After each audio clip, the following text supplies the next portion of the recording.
All right, boys. This was a very, very eventful week for Oregon football. Like, yeah, you guys are gonna have to clue me in on the happenings of the day. I saw a blurb here and there, but that's about it. Basically, holy shit! I think We in natty? summation.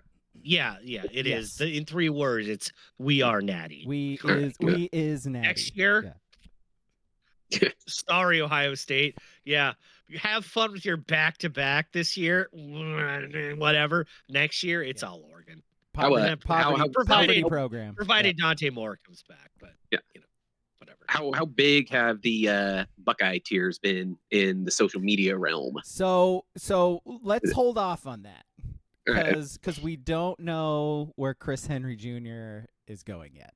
Well, I'm sure fans are still overreacting, at least at this point, right? I mean, yes. Once he did not sign his letter of intent, I'm sure things went off the rails very quick. By the way, do you remember his dad? Yeah. Titans. Yeah, he was a very volatile guy. Bengals, very volatile guy. Do you remember how he died? Yeah, he was pushed out of a truck in a domestic violence incident and died. That's terrible. I'm not making light of that. Allegedly, because they apparently found that his fiance did not drive erratically or force him out of the truck legally. So we are saying allegedly on this podcast. Also, that's Chris Henry Jr.'s mom. So Chris Henry Jr. comes to Oregon. That lady's coming to Oregon. Yeah, but do you remember Chris Henry on the field? Uh-huh. Dude was electric. Electric, yes. Electric. As is his son. Yes. So I guess we'll start with signing day stuff. By the way, before I get too far, we do have a movie podcast on Sunday, so I want to remind you of that right off the bat. It's Nobody 2. It's Ski's movie, Nobody 2. It is on the Cock, so watch Nobody 2 on the Cock and listen to us talk about it on Sunday. So Oregon right now, currently, with the number 2 class in the country behind USC. I think King brought it up last week about they have 20 more recruits. Yeah, it's 20 more recruits, 30... and 15 or 3 stars. What are we talking about here? They have 1 5-star. What are we talking about? They have a good class, fine. But it's 35 recruits against 21. I mean, it's fine. Yeah, but Oregon volume shooters in the NBA still get paid. Yeah, shooters gonna shoot. Oregon has 4 or 5 stars right now. If Henry signs, then that's 5. They have a really, really, really insane class of high schoolers coming in next year. If you guys know how I am with recruiting, I'm I don't really give a fuck until they actually play. These guys are gonna play next year. Manny Iannaccio fucking slots into left tackle next year. That kid, watch his tape. It is insane. He's 6'7", 340 or some shit like that. It's crazy how athletic he is and how ready he is right now as an offensive lineman to just slot in and start playing left tackle. Are you guys more hopeful for that than all these receivers? Yes, kind of, because I think Oregon has bigger holes at offensive line than they do at receiver, because you're going to get Stewart and Moore coming back next year. By the way, Gatlin Bear, I did not think of him at all. And then suddenly Oregon drops the Instagram post about him actually signing. He was a 5-star, 2-3 years ago? 2 years ago? Yeah, as a wide receiver, he went on his mission, and everybody was just oh, yeah, he's never coming to Oregon. Those mission guys, though, never seem to... He's coming to Oregon. Well, no, 5-star wide receiver, and a track guy. His mission is funny, though, because some guys go on, real missions where they go to, Guam or Japan or Germany, Honduras, South America, whatever. He went to Dallas, Texas, and worked out the whole time. And worked out the whole time with traders. He did ride his bicycle around for 40 hours a week, but that brother was let's just say he was fine on the training, which is different than the traditional. Yeah. I think there is that drop. I mean, you don't play a sport for 2 years, you'll lose your edge. Sure. So, Yeah. I think physically the way he is, though, I think, and the position he plays, as long as he's still fast, which he's a track guy too, so one would assume he has been running the whole time. We'll see. We'll see. And frankly, he has an advantage just on any field anywhere, like at first, because they're like, here's a white wide receiver, dog food. And they're like, oh shit, that guy's fast. So he's one of those guys you wouldn't call scrappy or a gym rat? He's not scrappy. He is not a gym rat. That guy. No, he's a freak. Yeah.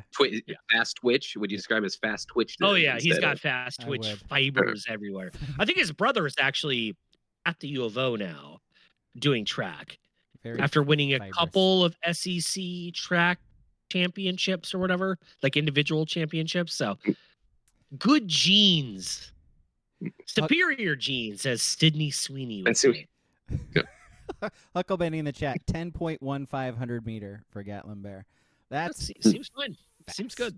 That's fast. So I'll run them down. Anthony Jones, edge guy, number 1 player in the state of Alabama, is a 5-star. These are just the 5 stars you're listing? Correct. Jet Washington, safety from Vegas, number 1 safety in the class. He's 6'5", 205. And that's a big safety right there. It's a big safety. It's a big safety. Iheanacho, 6'7", 345 he actually is. Number 2 player in the class, or number 2 player at his position, I should say. So, yeah. No, somebody did that in the chat too, King. Booble did. It's impossible. It's impossible. Jalen Lott. How much longer are we giving this fad trend? 6'7"? Until at least the first of the year. Yeah. Give it to 12:31. Yeah. Once the ball drops, forget it. Yes. Thank you for mentioning that as well, Nutian. Jet Washington is Kobe Bryant's nephew, so it's a bloodline thing. With Sabrina being here, Kobe, you get it. He's got the hook up on the Sabrina 5s. I think it's gonna be when he gets here. Yeah. Man, so we're talking bloodlines and superior genes. We really are a fucking right-wing podcast. I was like, Jesus, bloodlines after I did superior genes. Fuck. Damn, Stephen Miller. What the fuck you doing? What did you drop into the pod? I don't like wearing jeans, so I don't know what you're talking about. I haven't worn jeans since 2021. Yeah, they're terrible. At least. Yeah, they're awful. Yeah. No, and I did it to be like different. And I was like, oh, I don't like blue jeans. They're terrible. They're uncomfortable. They're terrible. Yes. Scratch that. I do wear like Carhartt jeans when I'm like humping through the woods hunting because. Okay, that's the only time. I don't wear. You got to protect your legs. No, that makes sense. But like, like when you go to Texas Roadhouse, I know you're wearing a nice pair of chinos. Oh, definitely a bolo tie. And boots. Yes, but no blue jeans. Yeah, blue jeans are just. Come on, it's 2025, fellas. I will say, like, there was a trend, I don't know, 5-10 years ago, and it was probably repeated 15 years ago, where people would pay like $250 for like well-worn and beaten-in blue jeans from like Abercrombie or The Gap or wherever.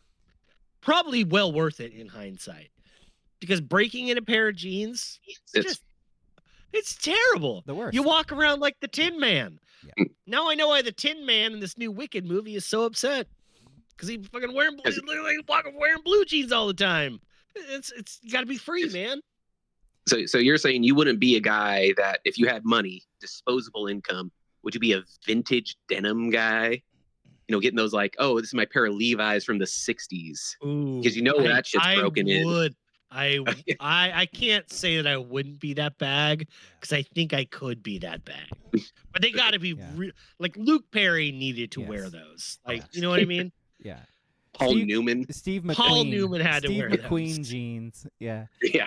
No, like I know exactly what you're talking about. My dad used to wear those jeans. They were so worn in that they were like thin. They were almost like khakis. In terms of how they felt. It gets soft. Yeah. Soft jeans. If you give me some soft jeans, I'll wear those. Otherwise, they're fucking heavy and hard and the worst. Pass. Lincoln City 69 says, once Tom Hanks got the novel coronavirus, I stopped wearing jeans and I've never gone back. I mean, you got to draw the line somewhere, and I think that's that was a landmark day. It was. He and his wife. It really was. Yeah. He and his wife. Yeah. They were like in Australia or something, right? Yeah. We're in some random country. We're like, oh, shit. They're like, we're okay. We're in Australia. We're okay. Like, social distance. Tom Hanks is gonna die. What a fun. Good times. Good times. Let's see, where were we? I was going through the recruits. So they did get a wide receiver today who is considered by some a 5-star. Jalen Lott, he signed today, sent in his paperwork. He was like sort of wavering and ended up signing today. So he got that bag. Good for him. I mean, do we really want 5 stars instead of 5-star pluses? I mean, I know. Seriously. God. What are we even doing here? He's the number 4 receiver in the class. All of this is according to 24/7, by the way. Kendra Harrison is the 5-star tight end. He's the monster, right? He's a monster. 6'7", 245. King. The kid who also plays basketball too, by the way. Yeah. Yeah. Yeah, go for it. Number two tight end in the class. I don't know why they keep getting like you can't get the number 1. Like, what are we doing, Dan? Like, number 2 and number 3 guys. What's your problem? Soft. Yeah. Some 4-stars. The number 3 interior offensive lineman Tommy Tofi. The number 4 running back in the class Tredarian Ball. The number 8 safety Devin Jackson. The number 9 corner, Devon Benjamin, and Tony Cumberland from your Willamette Wolverines, King. He is 4-star as well. Wolverines. Yep. I mean, just fucking. It's pretty crazy going down the list here and seeing not a dog in sight, like not a bum in sight. Again, we'll see, but Dan knows how to recruit. Yeah, like all I gotta say is like when anyone says like, I mean, I would never say it, of course, but some people say that Oregon doesn't invest NIL into winter sports or spring sports. Again, I would never say that. But if you want to say that, you're wrong, because look at the investment Oregon put in to a December event. So Oregon clearly invests in NIL in December. No, so long as it's football. December to remember. Yeah, but nothing else, you know. Yeah, it was a Toyota-thon day. It was a Honda days. Yeah, it was all that. It's good. I mean, I'm glad. It's the money maker for them. Yeah, it's fun. But you know, sometimes I'm like, instead of that safety who might just leave, can we just recruit a shooting guard? Just one? Just one shooting guard. Can we get Dana one guard? Can we just? Can we invest in a forward who is not 6'7"? Can we just? God, I'm not doing it again. I'm not doing it. So, also, you know, when all this went down was both Stein and Tosh leaving. I know we're not like huge recruit guys, but were you guys like, all right, were you thinking they're going to lose recruits? I mean, because those guys are 2 prolific recruiters. No, just because I feel like Kentucky and Cal aren't. I said at least Kentucky is like. Like I think they might both. I think they'll take a couple guys with them. You know, like depth pieces probably that we don't give a shit about, but are good for Cal and Kentucky. So. No, Stein took the Penn State job or the Ole Miss job kind of thing. That would be a little different story then, right? I think the thought with Kentucky is, hey, they're SEC, so maybe that draws some kids over there. And Tosh has a 5-star quarterback who he's inheriting, and so maybe he takes one of the receivers. You know what? Like I think what this class, what's going to happen next is there will be players following them, but they're not going to be these guys. They're not going to be DeCorian Moore. They're not going to be Evan Stewart. They're not going to, they're going to be Kyle Casper. They're going to be Justice Lowe. They're going to be guys like that. I think that I mentioned wide receivers. I don't think that's going to hurt wide receivers. I think where that might hurt is on defense, because I do think guys will follow Tosh. Like, Tosh is awesome. Like, Tosh kicked ass the last couple years as Oregon's defensive coordinator. I think he's a really good recruiter. I think players are drawn to him. What we think of him aside, I think players are drawn to him and players want to play for him. So I do think some guys might follow him. I don't think they're going to be like the starters. I think they're going to be like depth guys. And that's where it might hurt Oregon. I mean, we were saying we're not too worried about players going to an SEC school. Fucking Cal is it's the Bay barely Area. A program. It's the Bay Area. Yeah. Like it doesn't suck. Like Berkeley's campus doesn't suck. Well, is Cal paying sure. Is Cal paying enough money where you can actually live in the Bay Area though? That's the no. That's the rub to it. They're not paying Tosh enough to live in the Bay Area. Did they come out with contracts at all for either guys? 5 years. That's all we found out for Tosh. It's always 5. Yeah. Mm-hmm. I think the same for Stein, right? And I just want to say, like, the thing about Tosh. Pretty standard. The thing about Tosh is, again, I mentioned this in the Discord that, if you go deep into like Duck Twitter or Duck message boards, they're like, Tosh hasn't called the plays in all 3 years. It's Chris Hampton. You missed me with that stuff. Yeah, stop it. I think it's dumb. If we did not have like young, like 28-year-old Tosh being like a frat boy at UW, or Tosh faking injuries famously against Oregon in that game, and what was that, 2010, the year they made the title? It was 2009, right? The game where LaMichael was it the Rose Bowl year? Yeah, yeah. No. Which game? Which game was it where LaMichael did the long ass drive at the end of the game, and LaMichael that was the game. That was 2009, I think, right? Wasn't it? 2009. Okay, I don't know. It doesn't matter. Yeah, they went to the Rose Bowl the title. It doesn't matter. Okay. But if you don't have him faking injuries or going to UW later and being like, that was a bad culture at UW. But Sark was in a bad place. Then he goes to Bama and it basically saves his career, it does, but even people are like, well, he only called plays for a year at Bama, and it's like, well, yeah, that was like the factory, whatever. But Tosh has been better. Like, Tosh is better than the general public thinks. Like, do I want to say he's a top 5 coordinator? Like, I don't know if I could say that. He's definitely top 15. Yeah. If you tell me he's number 9.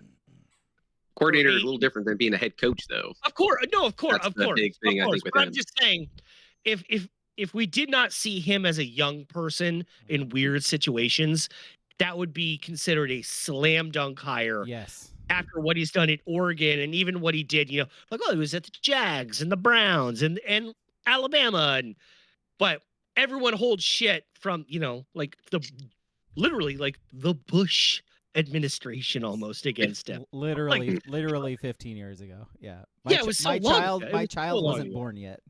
It's insane. I have a child. Speaking of which, I taught my kid about that reference the other day. We were in the car. It's like, I have a child. It's like, what the fuck did you just say? I'm like, it's from Titanic, dude. Watch a movie. Hopefully they get very interested in Billy Zane now. Yeah. Yes. Go watch Sniper. Go watch Zoolander. Let's go down a Billy Zane rabbit hole. Yes.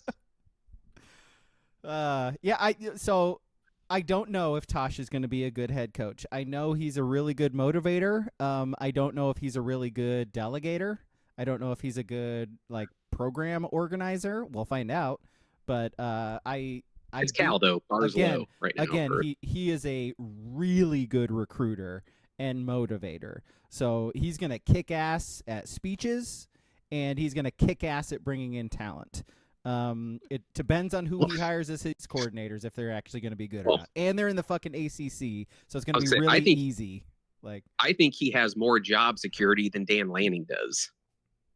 I mean, God, Wilcox had been fired before the pandemic. Yeah, at least they really dragged that out, man. Like, they literally fired Wilcox this year for a year that he's had pretty much every year. Like, maybe we'll get to 6 wins. Well, they were like, we don't. He finally got the quarterback. He's finally going to take that next step, and he didn't. And they're like, okay, bye. He's playing at Indiana now. Right, like he got the quarterback. Like, I think Wilcox, it was the head coach for 9 years, maybe it was 10. He never had a season over 500. Nope. Yeah, isn't that crazy? A lot of 6-6 games going to a bowl game in, Tucson or, Orlando, but it's not, that Orlando. It's like the Tangerine Bowl. And they would always lose and just go 6-7. Or the Bahamas Bowl, right? Like, isn't that the Survivors Blue Heart Bowl in Dallas, and then they'd lose and go 6-7. Yeah, nice. I mean, sometimes you gotta hang your hat on some nice, like a pinstripe bowl win. Yeah. Shout out to Notre Dame. Yep.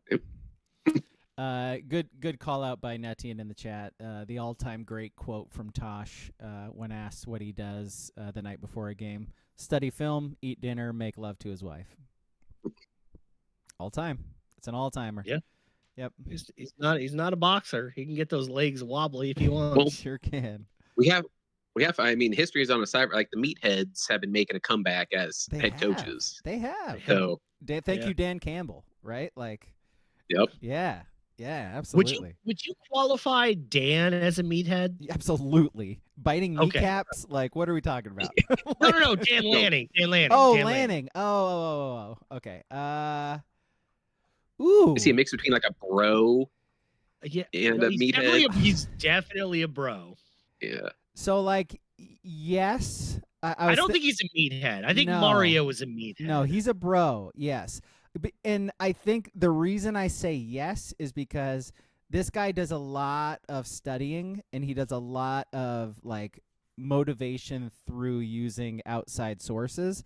But those sources are bro movies.